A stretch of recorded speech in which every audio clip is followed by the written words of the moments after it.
Bienvenue dans Tuba. Je suis Géraldine Févra, consultante en stratégie et en organisation. Je t'aide à passer de sous-l'eau à CEO. Que tu sois freelance, solopreneur ou que tu veuilles le devenir, Tuba te fait plonger chaque semaine dans le monde de l'entrepreneuriat. Tous les mardis, retrouve un nouvel épisode où je pars à la rencontre d'entrepreneurs. Ici, tu trouveras des idées, des conseils, des outils pour ton business, pour t'aider à entreprendre de manière libre et pragmatique. En clair, pour faciliter ton entrepreneuriat. Bonne écoute! Aujourd'hui, je suis avec Vanessa. Bonjour à toi. Comment ça va, Vanessa? Bonjour Géraldine, écoute, ça va super bien et toi? Ça va super. Je suis trop contente que tu sois là et qu'on puisse discuter aujourd'hui. Alors, cette saison dans Tuba, on va parler d'entrepreneuriat et de parentalité et de comment concilier les deux. C'est un vaste sujet. J'ai peine. Donc, merci d'être ici aujourd'hui et de venir nous parler de l'entrée en maternelle de ta fille, plus spécifiquement, et de ce que ça a modifié en fait dans ton agenda, dans ton business et de manière générale dans ta vie. Alors, pour te présenter un peu, avant que toi tu rentres dans les détails, donc t'es maman d'une poulette de 3 ans, t'es aussi fondatrice de Working Cool et t'es coach anti-KO pro. Est-ce que tu peux nous dire un peu plus qui tu es pour les auditeurs qui ne te connaîtraient pas? Ouais. Donc tu l'as dit, je suis maman d'une petite Mia qui Ouais. a un peu plus de 3 ans. Elle a eu 3 ans cet été. Elle est rentrée en maternelle à la rentrée. J'habite à côté de Marseille avec mon conjoint Bertrand. Et je suis la fondatrice de Working Cool. Et Working Cool, c'est un écosystème pour les entrepreneurs ambitieux, libres et heureux. Et avec mon équipe de coach, on les aide à avoir un peu le beurre et l'argent du beurre, si tu veux.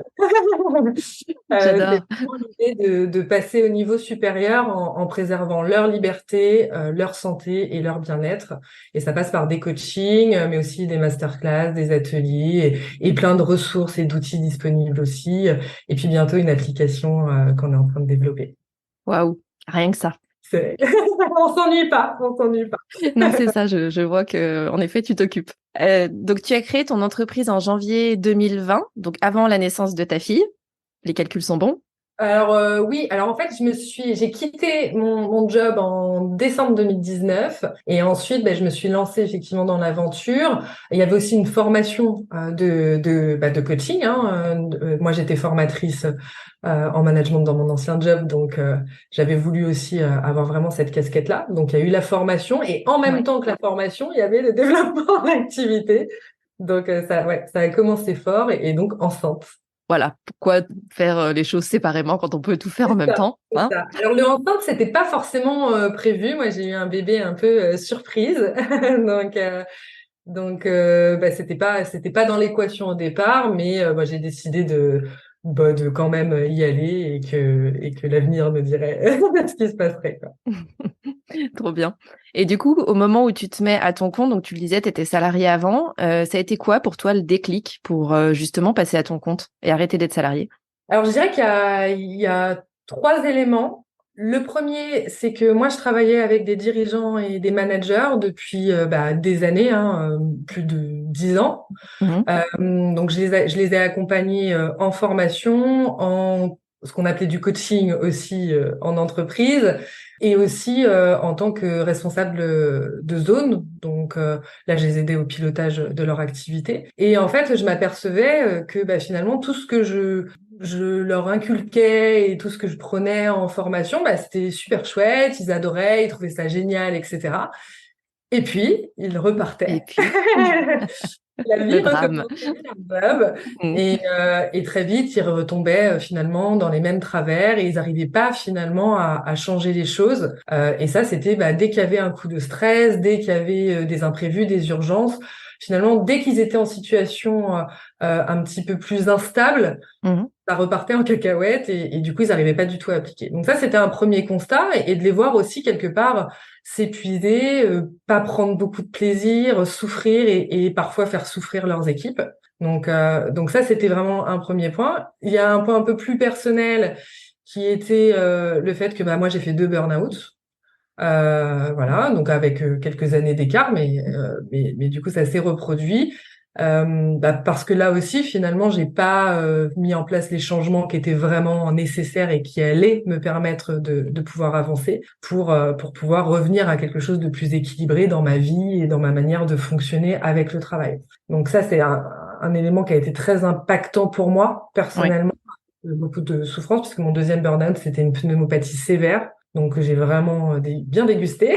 Donc j'ai pas eu le choix hein, finalement que de Mm. revoir les choses. Et puis j'ai eu petit à petit ces changements personnels, cette observation-là, ça a été un peu quelque chose qui a mûri au fil du temps parce que je suis pas partie du jour au lendemain de ma boîte. Hein, ça s'est vraiment fait sur plusieurs années. Et je me suis dit, mais c'est pas possible, en fait, c'est pas suffisant, il y a quelque chose d'autre à faire, il y a un travail vraiment personnel aussi, il faut aller chercher d'autres choses. La formation, j'adore et je trouve ça génial, mais en l'occurrence, ça peut pas tout faire tout seul. Ouais. Donc, il y a peut-être autre chose à faire. Et à l'époque, j'en discutais beaucoup avec ma responsable, à voir comment on pouvait faire évoluer les choses. Et en fait, c'était un peu bloqué, hein. Il y avait un système, c'est comme ça, on change rien, et puis voilà. Puis je me suis renseignée, il y avait pas vraiment de job où on prenait en compte de manière un peu holistique la Mm. personne et pas juste le côté management ou juste le côté organisation. Enfin voilà, Ouais, c'était pas que le côté technique, mais le côté accompagnement vraiment de la personne, au-delà de on te demande d'être technicien ou de savoir faire A, B, C, forcément mais pas d'accompagnement de comment tu te sens, tes émotions par rapport à ça, c'est quoi ton parcours là-dedans, etc. tout à fait. Et du coup, je me suis dit, je vais le créer puisque ça n'existe pas et que c'est ça. Enfin, j'ai vraiment eu un truc, c'est ma mission quoi. Avec tout ce que Mm. j'ai traversé, et avec les personnes que je vois tous les jours, ça a été vraiment une révélation de me dire, en fait, c'est ça que je veux faire, il y a que ça que je veux faire, et si je peux pas le faire là, je monterai ma boîte et je le ferai autrement, quoi. Donc, Dehors. c'est ça. Donc voilà le cheminement, tu vois, qui m'a amené à Working Cool. Ok, donc ouais, vraiment un cheminement à la fois interne, toi perso, sur ce qui t'arrive, la manière dont tu vis les choses, etc. Et te dire que ça peut plus continuer comme ça. Et puis un peu plus externe quelque part de c'est quoi mon job, c'est quoi les pistes que je peux suivre ou les prochaines étapes dans cette entreprise, etc. Je me retrouve pas là-dedans, donc un mix de tout ça et ok, faut que je passe à autre chose et que je switch sur quelque chose qui va plus te correspondre et sur ce que tu as envie de développer quelque part. Tout à fait. Ouais, c'est vraiment ça. Et vraiment l'aspect personnel et avec aussi peut-être un besoin de sens aussi, Mm. de trouver un certain sens à un moment donné. Et puis surtout de sortir de cette impression de je fais quelque chose qui sert à rien, en fait. Ouais. J'avais quand même un peu ce sentiment-là quand je finissais mes formations. Tout le monde était super content. Et puis après, quand j'allais sur le terrain, parce que So what? Mm. je faisais de la feste aussi, et donc quand je les suivais en situation de terrain, je voyais bien que, allez, on n'avait même pas 10% qui étaient appliqués. Donc, enfin, c'était vraiment, c'était pas bon, quoi. Ouais, ok. Tu prends cette décision-là en te disant, ok, ça y est, ça fait du sens, je veux me lancer, être à mon compte, trouver des clients et les accompagner de la manière qui me paraît, moi, avoir le plus de sens. Et donc, tu le disais tout à l'heure, tu es enceinte au moment où ton business se lance aussi. C'est quoi à ce moment-là tes challenges? Alors moi, donc j'ai eu une grossesse qui s'est globalement bien passée, c'est-à-dire pas de trucs horribles, tu vois, où vraiment tu peux plus bouger, enfin voilà. Mais par contre, j'ai eu des nausées déjà jusqu'à 7 mois. Donc ça, j'ai vraiment dégusté. Je crois que ça a été vraiment le plus gros challenge pour moi parce que j'étais vraiment pas bien, quoi. Enfin, donc Tu m'étonnes. je jonglais vraiment entre des moments où ça allait parfaitement et des moments où je pouvais vraiment plus rien faire et où j'étais obligée de m'allonger, etc. Donc on m'avait donné des petites choses pour m'aider, mais enceinte on peut pas prendre grand-chose, donc C'est du coup limité. c'était pas hyper Les efficace. nausées, une fois que tu as fait le gingembre et le citron, bon, bah voilà, tu as fait le tour, merci. C'est ça, c'est ça, c'est ça. Et donc ça m'a beaucoup parasité, hein. Vraiment, ça m'a Mm. beaucoup parasité parce que j'avais quand même le challenge où il y avait quand même un challenge intellectuel puisque la formation de coaching, elle était quand même assez intense. Il y avait un mémoire à rédiger. C'était un format qui était quand même pas évident. C'était un niveau master. Ça me demandait quand même un certain effort, hein. C'était Mm. pas non plus dénué de travail. À côté de ça, il y avait toute la réflexion sur créer mes offres, qu'est-ce que je veux faire, comment je veux le faire exactement, parce que entre le moment où tu te dis tiens, je vais faire un truc et le moment où tu crées vraiment une offre, il y a quand même un cheminement à avoir. Il y a deux, trois trucs à penser, vite fait. Voilà. Et puis, en plus, à ça, c'est ajouté les confinements, puisqu'en plus, on est en 2020, donc confinement, déménagement, j'ai déménagé à côté de Marseille pendant cette période-là. Donc, on venait d'arriver, on était dans les cartons. Il y avait tout à refaire dans l'appartement. Enfin, bon, voilà. Donc, ça a été beaucoup de challenges en même temps. Et en même temps, tu vois, quand je réfléchis à ça, c'était pas mal de challenges. Et en même temps, ça s'est plutôt pas mal passé. Du coup, vu le contexte, tu peux te dire, vu le contexte, je trouve que ça s'est pas mal passé. En tout cas, j'ai pris, je pense, les choses, tu sais, une à une. C'est ça, ce que j'allais te demander. Ouais. J'ai pas commencé à me dire comment ça aurait dû être, voilà, ça se passe pas comme j'ai prévu, etc. Je me suis dit c'est comme ça. Bon bah ok, donc bon bah on prend chaque jour. Tu te sens comment aujourd'hui? Bon, qu'est-ce que tu peux faire aujourd'hui avec comment tu te sens? Donc j'avais mes priorités aussi. Donc la priorité c'était clairement ma certification parce que c'était Mm. très important pour moi. Donc je privilégiais ça et puis après avec ce qui me restait comme énergie, je faisais le reste. Donc j'ai pas avancé très vite, hein. Moi j'estime avoir vraiment lancé mon activité en juin 2021. Ok. Tu vois, entre le moment où je me suis formée et le moment où j'ai vraiment lancé l'activité, il y a eu quand même un bon moment, hein. Donc Mm. voilà, mais parce que à un moment donné, je me suis dit, c'est juste pas possible, tu peux pas tout faire, en fait, tu peux pas être partout. Il faut accepter quelque part que les choses prennent plus de temps. Et en même temps, ça m'a laissé le temps de bien poser aussi les choses et être sûr que j'allais dans la bonne direction. Oui, clairement. Et puis après, tu avais juste plusieurs gestations en même temps, hein. C'est-à-dire qu'au-delà d'avoir un enfant en gestation, tu avais aussi le business, le fait de repenser le modèle que tu connaissais de salarié jusque-là et te dire, OK, mais être à mon compte, au-delà de me former au métier de coach, il y a aussi d'autres choses derrière. Et tu le disais, construire ma boîte, quelle offre, dans quel sens, pour qui, pourquoi, comment. Donc forcément, ça prend du temps déjà de base, en dehors de tout le contexte que tu viens d'expliquer qui était le tien à ce moment-là, quoi. Oui, et puis je dirais que le plus gros challenge pour moi, ça a été par contre, tout ce que j'avais prévu en termes de développement, étant donné la situation du pays, avec tout bloqué, etc. Mm. Moi, j'avais pas prévu, tu vois, par exemple, les réseaux sociaux, c'était pas trop ma cam. Alors c'est vrai qu'aujourd'hui, on pourrait rigoler quand on dit ça, ah bon, d'accord. T'avais prévu de faire comment, du coup? De voir des gens C'est en ça, vrai? bah ouais, c'est ça. Et moi, j'étais partie sur des choses que je faisais très bien. Tu sais, j'étais dans l'univers du commerce, il y avait des trucs qui marchaient très bien. J'avais une bonne idée de la stratégie que je voulais mettre en place. Et puis, je me retrouve dans une situation où tout ce que j'ai prévu, c'est pas possible. Où en plus, je suis dans une ville où je ne connais personne, une Mm. région, je connais personne, donc j'ai pas de personne pour m'aider du coup à me développer. Donc, il faut s'adapter, il faut voir. Donc, tu changes en fait tes plans au fur et à mesure, et puis tu t'avances petit à petit. Tu vois, comme je te disais, un pas après l'autre, et puis on verra. Et puis tu fais beaucoup de conneries. Enfin, en tout cas, moi, j'ai fait beaucoup de conneries aussi.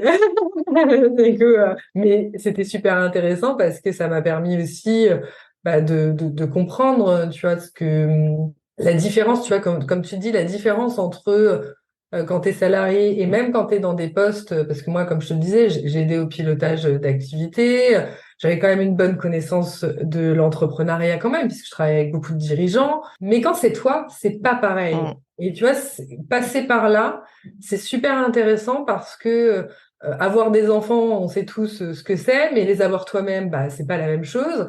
Monter une boîte, a priori, on sait tous ce que c'est, mais la monter soi-même, c'est pas la même chose.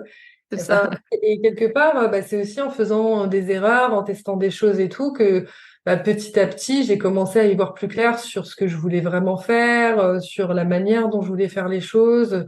Et c'est là où j'ai pu commencer vraiment à bien prioriser mes actions parce que au début, c'était un peu fouillis, quoi, hein. Faut quand même se le dire, hein. Bah, au départ, on a l'impression que tout est prioritaire, que tout doit être fait en même temps, etc., qu'il faut être partout probablement aussi. Donc, C'est ça. Ouais, puis tu sais, c'est un peu le truc en management, tu sais, t'as la notion tu sais, dans l'apprentissage des niveaux de compétences. Je sais pas si ça te ouais, parle, t'es incompétent inconscient, incompétent conscient. Et petit à petit, tu vois, tu deviens compétent conscient, etc. Et moi, j'avais vraiment ce biais-là du incompétent inconscient. C'est genre, quand j'ai commencé à penser aux réseaux sociaux, oh, ça doit pas être si compliqué que ça quand même. Enfin, chaque action, donc tu sais, tu te mets des milliards de trucs dans ta journée, mais tu tiens aucun timing. Du coup, tu es complètement à la ramasse. T'oublies que t'es enceinte, parce que alors moi, il y a des moments où on m'oubliait complètement. C'était mon conjoint qui était obligé de me dire, je te rappelle que t'es enceinte. Donc, Donc, tranquille, s'il te plaît. quand même. Lève le pied, merci. Donc voilà, et c'était. Et tu vois, pour te donner une anecdote, le soir de mon accouchement, j'étais en visio donc pour ma certification. C'était une des dernières réunions, etc. Et en fait, j'aurais pu demander à ne pas y aller, etc. machin, et on me l'aurait autorisé, hein, vu Mm. ça. Mais non, eh ben moi j'y suis allée et J'avais décidé que j'y allais. j'avais des contractions à tel point que j'ai été obligée de demander si je pouvais quand même couper la caméra à un moment donné, parce que je leur disais, vous allez voir ma tronche, vous allez vous dire mais qu'est-ce qui lui arrive à cette fille, quoi. Mais tu vois, j'y étais, donc tu sais, t'as vraiment ce truc parfois de pas vraiment comprendre, tu vois, tes limites, etc. Donc c'est un peu une anecdote marrante. Bon, ça s'est bien passé et ça a Tout va été. bien. Mais enfin, tu vois, des fois, t'es un peu en mode bulldozer, j'y Ouais. vais, et t'oublies ton état. Donc ça m'a demandé, moi, pas mal d'efforts quand même, à chaque fois de revenir à finalement qu'est-ce que je suis capable de pouvoir faire, produire aujourd'hui. Et c'était une super expérience parce que ça, tu vois, avec mes clients, c'est quelque chose où j'en parle souvent, en fait, Mm. de ces exemples-là, de mais si, je vais y arriver, quoi. Et puis tu te mets des fois dans des situations où, bah, en fait, t'avais pas besoin, quoi.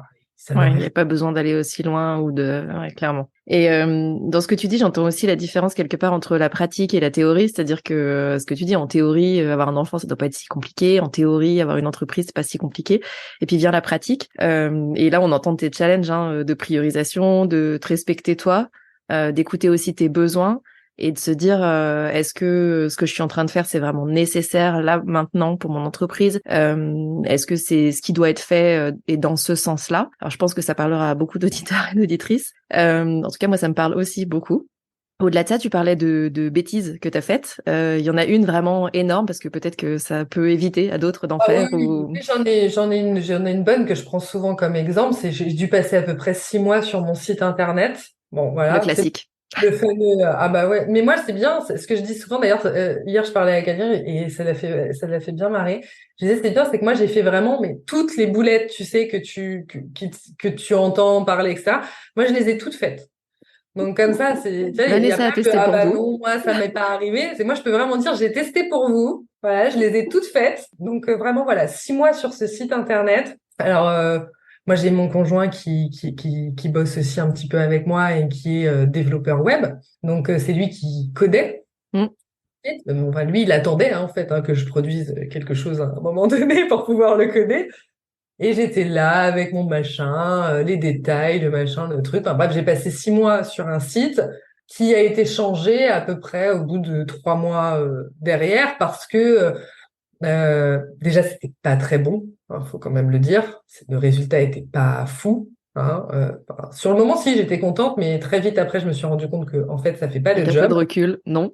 Ok. Et puis bah surtout ça ne convertissait pas, c'est-à-dire que ça ne fonctionnait pas. Bon, il n'était pas optimisé SEO, ça peu importe, à la limite ça aurait pu convertir autrement, mais les mots utilisés n'étaient pas ceux de mes clients. Enfin, j'étais partie dans mon délire à moi d'experte. Mm. Avec des mots compliqués. Enfin bref, j'ai perdu tout le monde sur la route et puis bah heureusement je m'en suis rendu compte assez rapidement une fois qu'il était édité et j'ai mis en place des changements, quoi. Ok. Mais c'est vrai que voilà, ça c'est un exemple qui me marque beaucoup parce que c'était quand même une erreur qui m'a coûté beaucoup de temps parce que six Mm. mois c'est très précieux quand tu débutes dans ton aventure entrepreneuriale, quoi. Donc si tu peux éviter de faire cette erreur-là, évite. C'est ça. L'erreur du site internet est donc assez classique, sauf que c'est extrêmement difficile quand on se lance, à moins que le positionnement, la cible, les clients, tout ça soit extrêmement clair, auquel cas on sait quoi raconter sur un site internet. Sinon, il faut laisser le temps, la place à l'expérimentation quand même, sans injonction aucune, mais c'est une question d'expérience aussi, d'aller tester des trucs et de savoir quoi raconter en fait dans ce site internet. Sinon, en effet, on a tendance à remplir des cases en se disant ça y est, c'est bon, j'ai mon site. Et puis 3 mois après, à se dire ah mais non, en fait, c'est pas exactement ça que je fais ou pas exactement cette promesse que je remplis avec mes clients, etc. Donc en fait, c'est ce que tu dis, c'est perdre du temps sur quelque chose qui n'est finalement pas si vital. Et c'est marrant qu'il y ait beaucoup de gens qui se raccrochent à ça en lancement en se disant il me faut absolument un site internet. Bah non, Non. voilà. Et tu sais, c'est le truc de la vitrine, en fait, c'est vraiment, d'ailleurs, je le retrouve beaucoup quand je parle à d'autres coachs, etc. T'as vraiment ce truc de vitrine, ah bah oui, mais si j'ai pas ça, bah du coup, j'ai rien à montrer, etc. Alors moi, je pense que c'était un peu fort aussi parce que venant du commerce physique, j'avais un peu ce truc de merch, tu vois, le merch, Mm. la vitrine, etc. Donc, c'est vrai que du coup, j'avais besoin d'avoir un truc un peu tangible auquel me raccrocher. Et oui, pour moi, à ce moment-là, dans ma tête, c'était impossible de faire autrement que d'avoir un site Mm. internet. Vraiment, je m'étais fait toute une histoire autour de ça. Et maintenant, avec le recul, bah déjà, je sais que mes premiers clients, je les ai pas eus grâce à mon site internet. Donc, voilou, voilou. Et, Ça, et, c'est et, dit. et puis, je sais que finalement, tu n'en as pas besoin et que tu as plein d'autres méthodes qui fonctionnent. Mm. Et surtout, important, c'est de justement identifier les choses qui vont te permettre d'avoir des résultats rapides. Puisque moi, ce que ça m'a coûté en termes tu vois, de recul en réfléchissant à ça, je me dis, au-delà du temps passé, etc., c'est que ça m'a coûté aussi ça m'a beaucoup coûté en termes de confiance en soi. Tu vois, c'était tellement difficile comme exercice, cette création de site internet quand t'as zéro compétence Mm. là-dessus, que ça m'a fait beaucoup douter. J'ai commencé à remettre en question plein de choses. Du coup, je faisais des avants et des arrières sur mes offres. Je remettais en question des trucs qui auraient jamais dû être mis en question parce que ça, c'était clair, c'était net. J'avais fait en plus des interviews, j'avais fait plein de choses. Et en fait, bah, j'allais me comparer. Et du coup, je suis rentrée Mm. dans une espèce de cercle vicieux, pas du tout, alors, hyper négatif et surtout pas utile. C'est-à-dire que vraiment, ça ne me permettait pas d'avancer, en fait. Ouais. Voilà. Donc, ça m'a mis effectivement, j'ai mis quand même plusieurs mois avant de sortir de là et de dire à un moment donné, bon, bah, c'est stop. Et là, on fait avec ce qu'on a et on voit ce qui se passe, quoi. Ok. Et au-delà de ce parcours entrepreneurial, hein, qui est un parcours que plein de gens rencontrent et vivent de manière différente sans doute aussi, comment est-ce que tu gères à ce moment-là le fait d'avoir un enfant en bas âge, hein, sur ton temps, sur ton énergie, sur ton sommeil? Ouais. Alors, le sommeil, j'ai eu de la chance dans les premières années. Je dis ça parce que ça s'est gâté à un moment donné, mais en tout cas, C'était trop beau. la première année, ma fille dormait. Elle faisait ses nuits dès le départ. Donc, elle dormait vers 19h30 et elle se réveillait à 7h30 du matin. Donc, c'était royal. Confort. La difficulté que j'ai eue au tout début, avant qu'elle rentre en crèche, c'était que par contre, elle ne dormait pas en journée. Mm. Donc, il fallait tout le temps être présent et s'en occuper. Donc ça, c'est pas évident parce que bon, tu travailles pas la nuit non plus, hein. Donc, bah, ça me laissait pas beaucoup de créneaux sur lesquels bosser. Moi, j'allaitais pas, donc ça permettait quand même avec mon conjoint de pouvoir aussi. Enfin, il prenait le relais, donc ça, c'était plutôt cool là-dessus.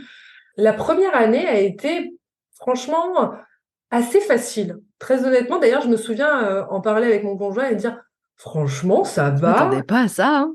Pourquoi les gens disent c'est compliqué? Ça va, en fait. Je sais pas pourquoi les gens ils se plaignent du coup. Moi j'étais vraiment un peu surprise mais agréablement. Je m'étais fait Mm. un truc en disant oh là là ça va être la galère et tout et en fait hyper cool. Par contre moi j'ai vraiment eu 14 mois. 14 mois. Souvent je dis ça comme ça. Tu vois le film Bienvenue chez les Ch'tis, le mur de pluie. Bon bah ma fille c'est pareil mais avec le caractère. C'est-à-dire que du jour au lendemain on m'a remplacé mon enfant. On l'a transformé par un petit gremlins. J'ai été cool pendant 14 mois. Maintenant, tu vas voir mon vrai visage. Dès qu'elle a commencé à marcher, etc., ça a été vraiment compliqué, beaucoup de crises, etc. Et ça a duré longtemps, puisque là, on en est sorti à peu près il y a 3, 4 mois. Donc, tu vois, Ouais. c'était très récent. Et là, ça a été très difficile. Là, ça a été très difficile. Je suis passée vraiment par des moments où j'étais épuisée. Mm. En fait, c'était, tu sais, tu as la charge mentale de l'entrepreneuriat, qui est quand même déjà assez importante. Et tu rajoutes à ça cette charge mentale, bien sûr du quotidien, mais aussi des cris, des engueulades, Mm. vois, le truc, tout ce que tu t'es imaginé que tu voulais vivre avec ton enfant, c'est pas ça que tu vis. Et à la place, t'as l'impression d'être en mode film d'horreur. Ouais. Et ça a été très compliqué. Le couple aussi, alors on est très soudés et heureusement. Et franchement, je me dis, enfin, je comprends qu'il y ait des couples qui se séparent parce que c'est compliqué. Et gérer, et c'est là où on se rend compte que faut vraiment arriver à prendre du recul sur l'entrepreneuriat aussi. Mm. Parce que si tu n'arrives pas à un moment donné à moduler, à réguler un petit peu l'énergie que tu mets dans chaque chose, en fait, tu peux pas gérer les à côté. Et là, cet à côté-là, il était quand même très important. Ouais. Et ça nous a demandé beaucoup de temps de trouver des solutions en fait pour ça, parce qu'en fait, on n'était pas équipés, on savait pas du tout, mais qu'est-ce qui se passe, qu'est-ce qu'on doit Comment on faire. fait? C'est quoi le mode d'emploi, la notice, s'il vous plaît? C'est ça, moi, Mm. j'ai écouté toutes les feuilles de route de tous les coachs en parentalité qui existent, l'écoute des podcasts, machin, enfin les livres, enfin j'ai essayé tout plein de solutions et puis ça jouait beaucoup, tu vois, pareil, tu sais, quand je parlais de confiance, tu vois, d'estime de soi Mm. aussi, quand tu as l'impression que tout ce que tu fais dans le perso, ça marche pas et que ça donne pas de résultat, t'as vite fait, tu vois, de le reporter aussi sur le pro. En Ouais. te disant, tu vois, je suis une mauvaise mère et puis en plus ma boîte c'est de la merde et machin, machin, et tout est nul, et on est nul et que je suis une grosse quiche et puis voilà. Le C'était un cercle peu magique, quoi. Mm. le truc et du coup il a fallu vraiment alors déjà, moi, je suis pas restée toute seule. Je me suis fait accompagner C'est et ce que donc j'allais ça. te dire, les ressources pour toi là-dedans. Enfin, tu parlais de podcasts, etc. Mais comment t'es sortie de ça, en fait? Alors étonnamment, je me suis pas fait accompagner sur la parentalité. Mm. Par contre, je me suis fait accompagner au niveau business et au niveau aussi coaching. Enfin, vraiment être accompagnée sur différents sujets, moi perso.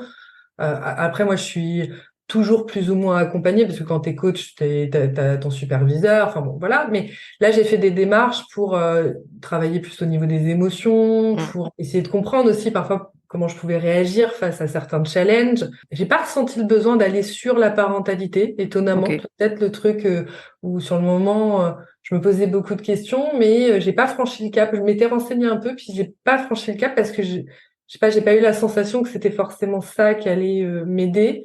J'ai plus testé des choses un peu en solo, mais qui sait, peut-être qu'un jour je le ferai. Bon, là, on est sorti de notre turbulence, croisons les doigts. Pourvu que ça dure. Non, Voilà. t'as 14 mois calme maintenant. C'est des cycles de 14 mois, en fait. D'accord. Bon, écoute, je suis Non, contente. je sais pas. Le compte à rebours a commencé. Donc ouais, non, je me suis fait vraiment accompagner. Donc j'ai fait plusieurs accompagnements. Et puis j'ai essayé vraiment aussi de m'entourer d'entrepreneurs. Souvent, je dis d'entrepreneurs authentiques et sincères, tu vois, des gens avec qui tu peux vraiment parler de ces choses-là. Parce que moi, Mm. c'est vraiment, je suis plutôt transparente dans ma com, dans ma manière d'être avec les autres, etc. J'aime pas trop le bullshit de tout va bien, tout est génial, etc. Alors que c'est souvent pas vrai. Mm. Hyper important pour moi de se dire les choses et c'est comme ça qu'on avance. Et du coup, j'ai commencé aussi tu vois, faire des vidéos avec des gens avec qui je sentais que je pouvais aussi me permettre de libérer un peu la parole. Et ça m'a énormément aidé. Ouais. Parce que, tu vois, même toi, tu vois, quand tu me dis hein, quelque chose sur tes enfants, moi, ça fait écho, en fait, et ça Mm. m'aide aussi à relativiser. Et puis, après, tu parles aussi des galères entrepreneuriales, et ça, c'est hyper important. Je crois que c'est un des trucs qui m'a, au-delà des accompagnements pour moi et l'introspection, il y a eu vraiment ce passer en mode en parler, Ouais. en parler et m'entourer de gens qui comprennent ce que je vis. Mm. Parce que Tati Michel, elle comprend pas, quoi. Donc, tu vois, à un moment donné, tu as besoin d'être entouré de gens qui vraiment qui vivent les mêmes choses que toi, les mêmes challenges, qui peut-être pas au même moment que toi, mais en tout cas, soit ils l'ont vécu, Mm. ou même s'ils l'ont pas encore vécu, ils arrivent à concevoir la possibilité que ça puisse leur arriver aussi. Ce qui est Ouais.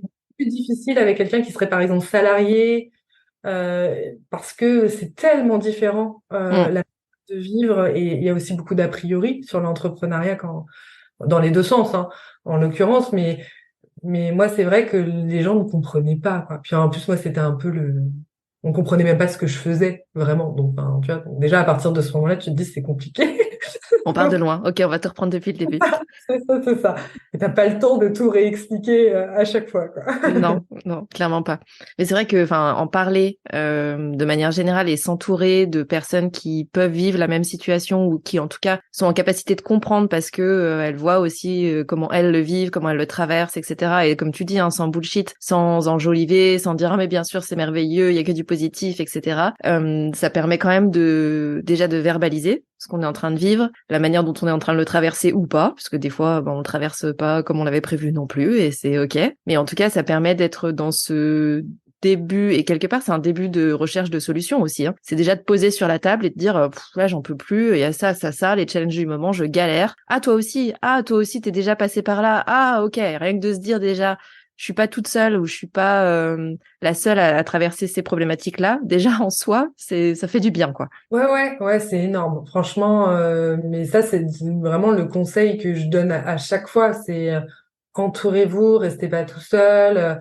Enfin, moi, tu vois, chacun de mes clients, parce ils sont majoritairement entrepreneurs et dirigeants, et je me rends compte qu'il y a quand même beaucoup de solitude, mais c'est une Mm, solitude qui est pas nécessaire, en fait. C'est juste une solitude dans laquelle on s'enferme mm. parce que, il y a beaucoup de choses à faire, parce que, la fameuse to-do list à rallonge, parce que on se dit que ça, c'est du temps en moins pour bosser, etc.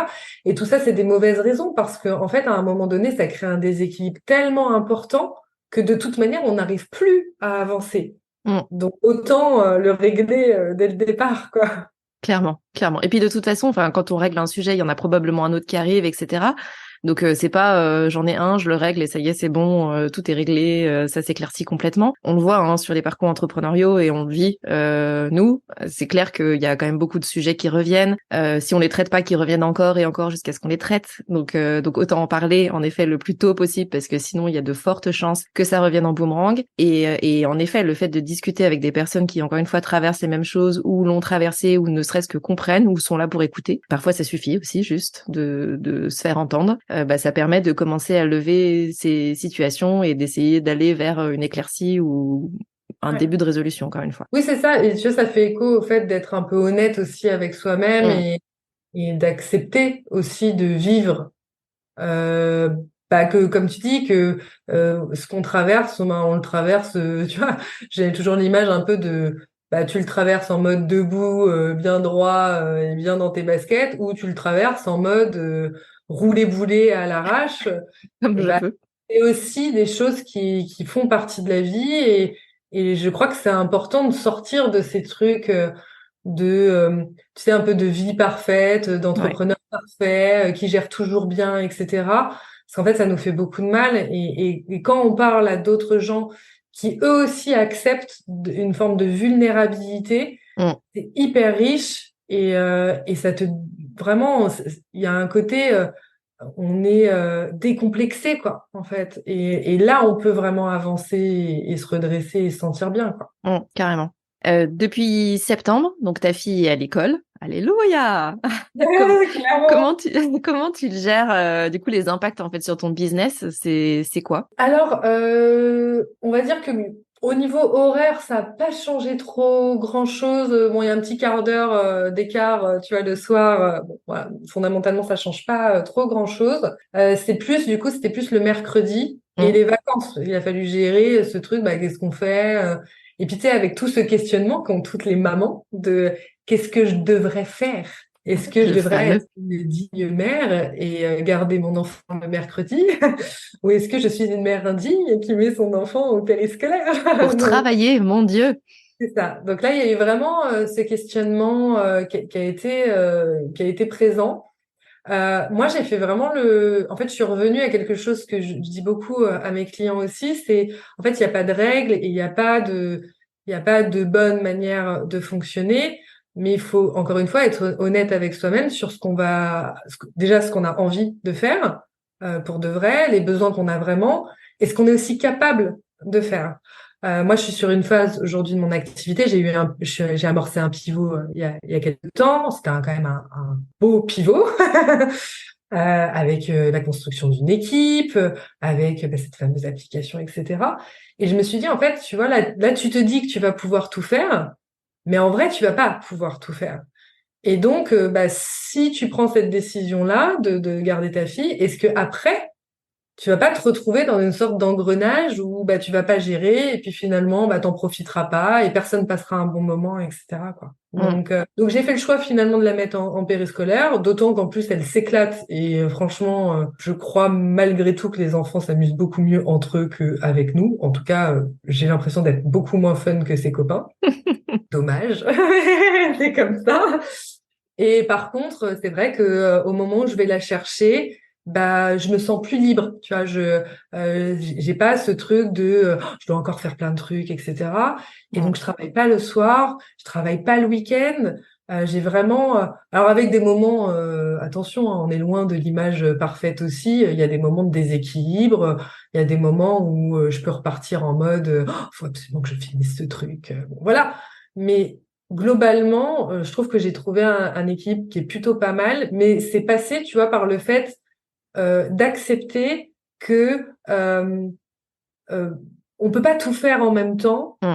Et moi, j'aime pas beaucoup tu sais, choisir c'est renoncer parce que je trouve que c'est un côté hyper fataliste et négatif. J'aime pas beaucoup cet état d'esprit-là. Par contre, moi, je dis souvent que choisir, ça peut être reporté en fait. C'est juste une question de priorité du moment. Et c'est pas que ma fille n'est pas prioritaire.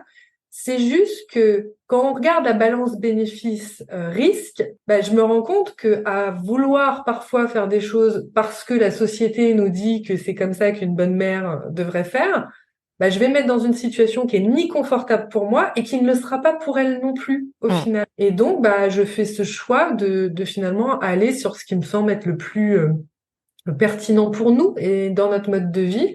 Et puis, tu vois, finalement, ça se passe hyper bien et c'est même fou parce que le périscolaire, elle adore tellement. Enfin, tu vois, ce matin, elle était hyper contente, elle sautillait partout. Et je me dis, tu vois, tu l'aurais presque privée de ce truc-là, juste parce que la société dit que... Par convention ou injonction, c'est ça. Donc, tu vois, c'était pas tellement, il n'y a pas eu de gros changements. Bon, mis à part que maintenant, je suis sujette à toutes les grèves scolaires et à la maîtresse malade, etc., ce qui n'arrivait pas en crèche. On a déjà expérimenté. Une semaine après la rentrée, la maîtresse était déjà malade. Donc, tu t'amènes ton enfant, puis tu repars avec ton enfant. Voilà. Voilà, donc ça, je pense pas qu'on puisse vraiment être préparé à ça. Hein, fondamentalement, on gère juste sur le moment. Et l'urgence, c'est ça. Et la repriorisation du coup de la journée, la semaine, etc. Et tu mets en place, tu sais, ton fameux process en cas de crise. Oui. Le fameux process. Et puis tu fais plus ou moins comme tu peux. Et, enfin, moi, tu vois, maintenant, on parlait du côté décomplexé. Je pense que de plus en plus, je vais aussi faire ça. Tu vois, accepter que non, je suis pas une maman parfaite. Non, je suis pas une entrepreneur parfaite. Non, du coup, je ne peux pas tout faire. Je ne suis pas superwoman, du coup, et il faut juste prendre les choses, les problèmes les uns après les autres, et puis je vois. Et puis parfois il y a des trucs que j'arrive pas à faire et j'accepte aussi. Et ça, par contre, c'est un vrai changement par rapport à l'état d'esprit. Tu vois, quand je fais un peu flashback, je me dis mais j'avais pas du tout cet état d'esprit-là il y a quelques temps encore, quoi. Donc on évolue vachement. C'est une vraie évolution.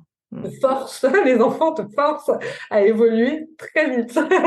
C'est ça, c'est un très bon moyen, les enfants, d'optimiser, d'être beaucoup plus efficaces dans la vie en général et dans une vie entrepreneuriale en particulier. Donc c'est clair que même si tu es un peu en résistance au démarrage, à un moment, tu es forcé de trouver des solutions pour que ça passe et pour naviguer au milieu de tout ça. Donc c'est ça. Et en même temps, c'est chouette. En même temps, tu grandis beaucoup plus carrément. vite. Donc voilà, c'est pas toujours confortable, mais tu grandis plus vite. Non, mais bon, dans l'inconfort, des fois, c'est aussi là qu'on grandit, en effet. Donc, ça peut fonctionner de cette manière-là.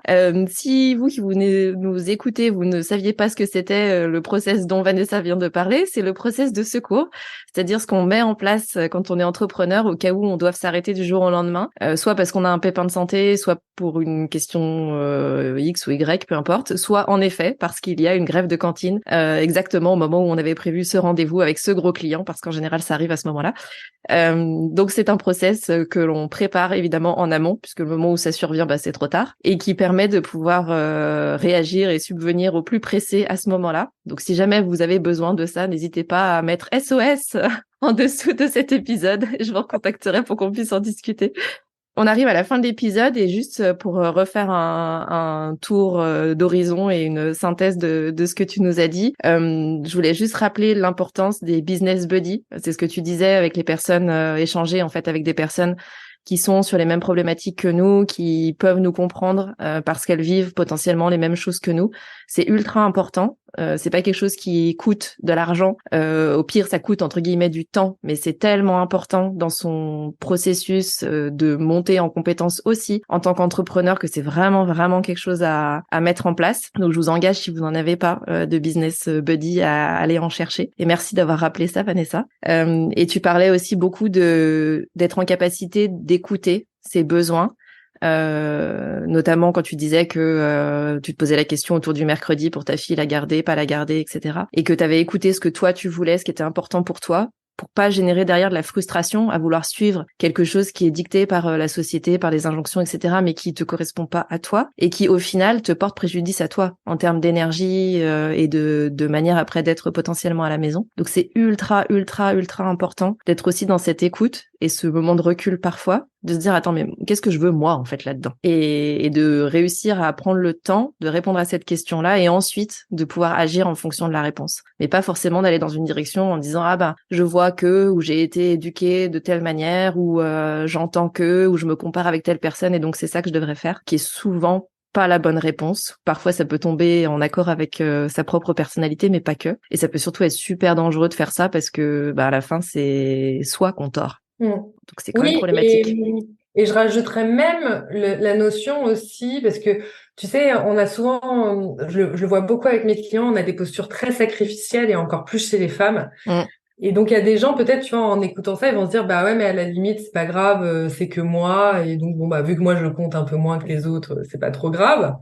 Malheureusement, alors bien sûr c'est inconscient, hein, c'est en tout cas des modes qui peuvent réapparaître souvent en inconscient. Il faut aussi savoir que ça a aussi des conséquences sur les autres, c'est-à-dire que quand on est dans le mode sacrificiel pour soi, il y a forcément un moment donné où il y aura des répercussions. C'est vraiment un effet boule de neige et ça finit par entacher et les relations professionnelles et les relations personnelles.